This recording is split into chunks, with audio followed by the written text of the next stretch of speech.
So why do we assume that every kid is sick? Every kid needs therapy? Every kid has psychological problems? Whoa, I hope it's not true. So to focus primarily on psychological health is unnecessary. You assume a child is born healthy. So what do you need to give this healthy child? A moral compass. Raising children in this world today, very challenging. Parents today deserve a lot of credit. I know that there are people who are afraid to have children. They're terrified because they don't know what they're going to tell the children. How am I going to raise them? What am I going to teach them? They're going to ask questions. I don't know the answers.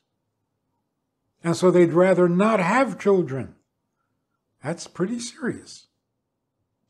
Raising children today is very challenging.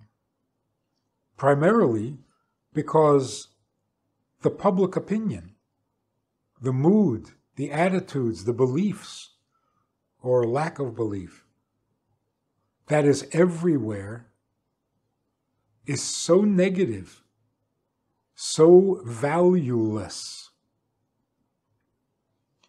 that you're fighting against the current every time you try to teach your child to be good.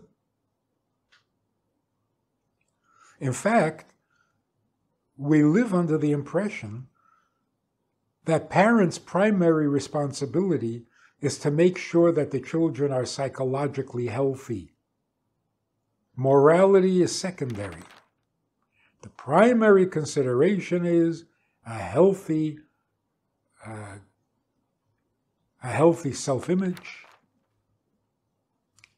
a child who is pleased with themselves and with their lives, balanced psychologically. That's a successful child.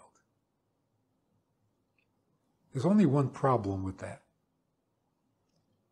Can you be psychologically healthy and immoral at the same time?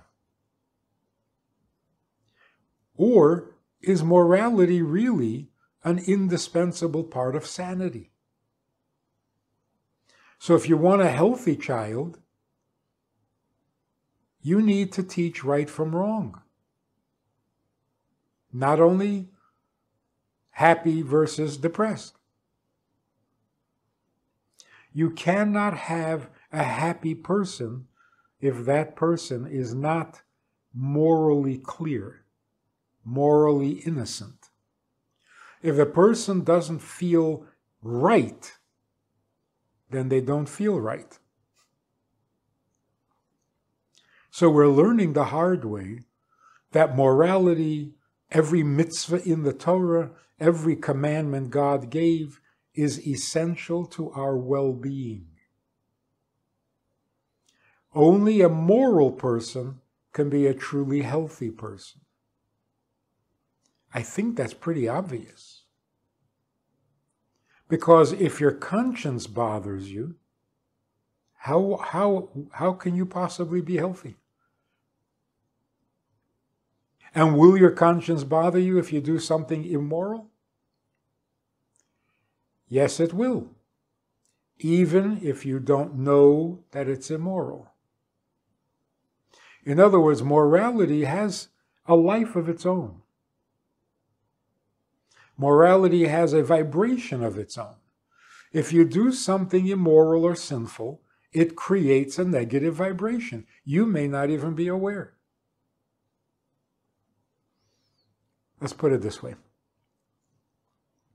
We are all born innocent.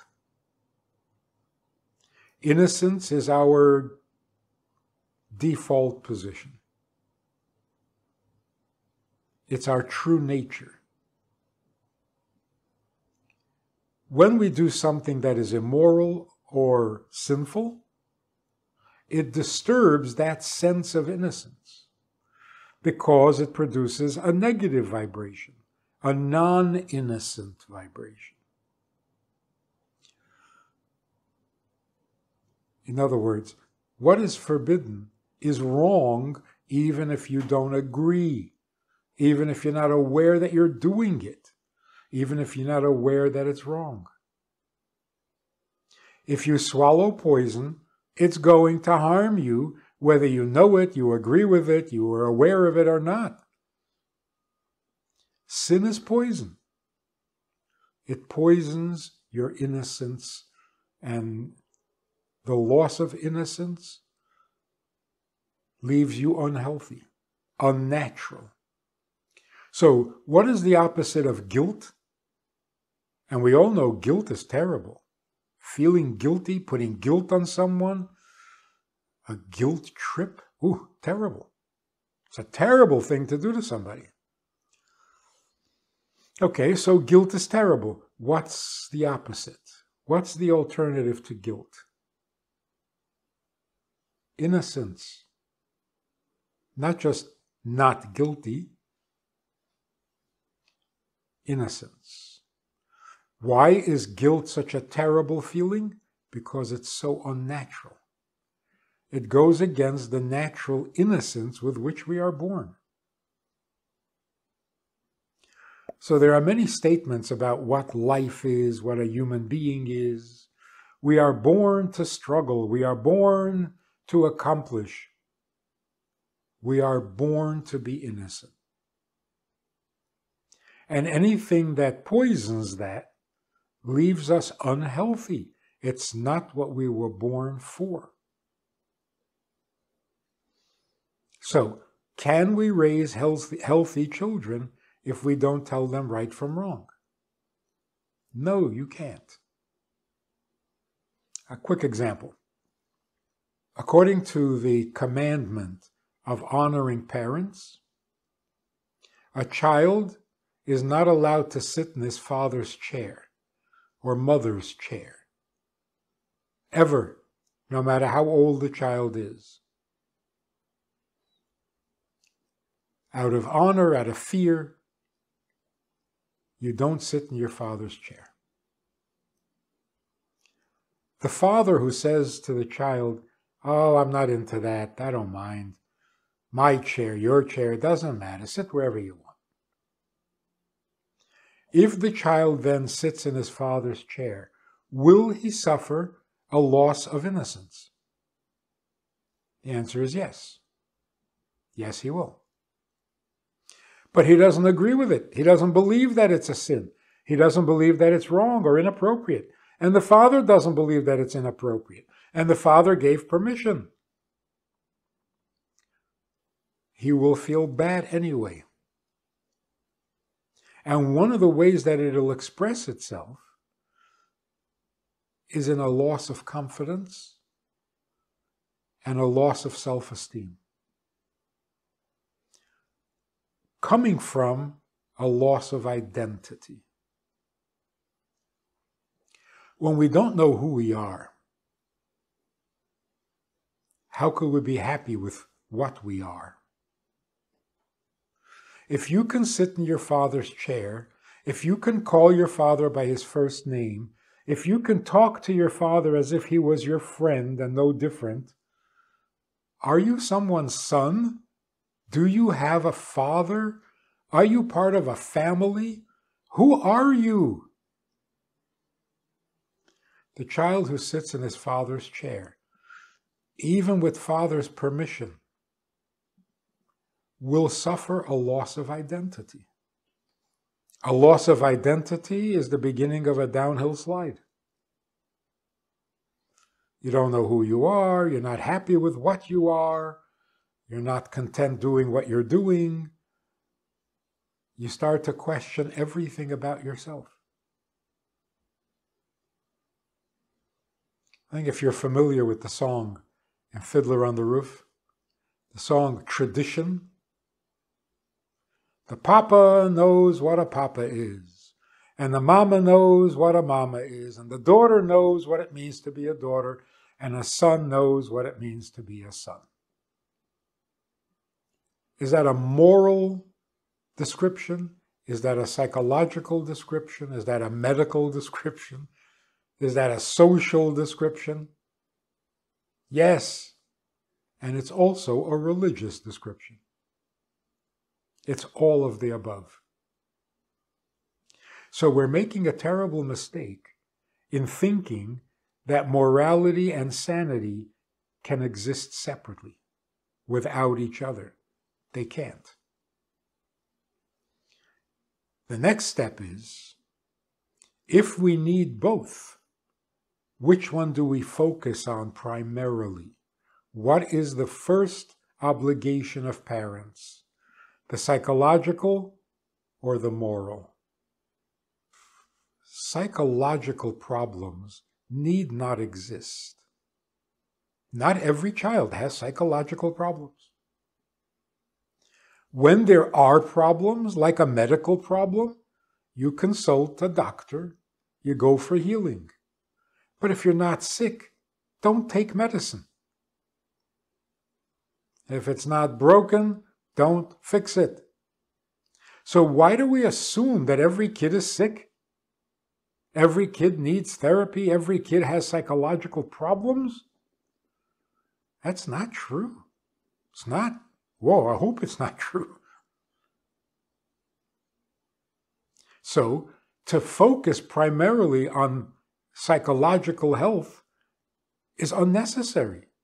You assume a child is born healthy. So, what do you need to give this healthy child? A moral compass, moral direction. How do you go from being a healthy child to being a good child to being a godly child in the service of God, not self-serving? That's the challenge. So the first thing we do in training a child is to tell them who to be grateful to, who to thank every morning for their lives, for their well-being, for whatever it is that makes them happy. Is that psychological or is that moral? Yeah, it's both. I saw this little sign in a campsite. It said, "Wisdom is seeing a beautiful sunset and knowing who to thank." Is that wisdom? Is that morality? Is that religion? Is that spiritual? You can call it whatever you want. It's good. So, our primary responsibility to our children is to teach them right from wrong. And there is no greater pleasure that you could get from your children than to see them do something good. Not just healthy. When you see your child do an act of real kindness, unprovoked, not because anybody was watching, not because there'll be a reward in it, just pure goodness. It makes up for all the pain you've had in your life. So raising children means teach them right from wrong. They will be healthier because the two are inseparable. If you enjoyed this conversation or this topic and you're looking for more information, or you want to hear it again from another angle, there is a way to do that. And that is in this book. It's all there. Order it from Amazon. You can read it, reread it, and share it. We have a Sunday night program for VIPs that you might be interested in. It's informal. It's questions and answers. It's conversation. It's really relaxed. It's really pleasant, enjoyable, informative, and kind of community-like. It's a Sunday night program. There's a Wednesday morning program for the VIPs, and there's a Wednesday night program. All of it just conversation, casual, laid back, unscripted. So join us. Take a look. Click the link below and see which of the three suits you best, and join us for some enjoyable conversation.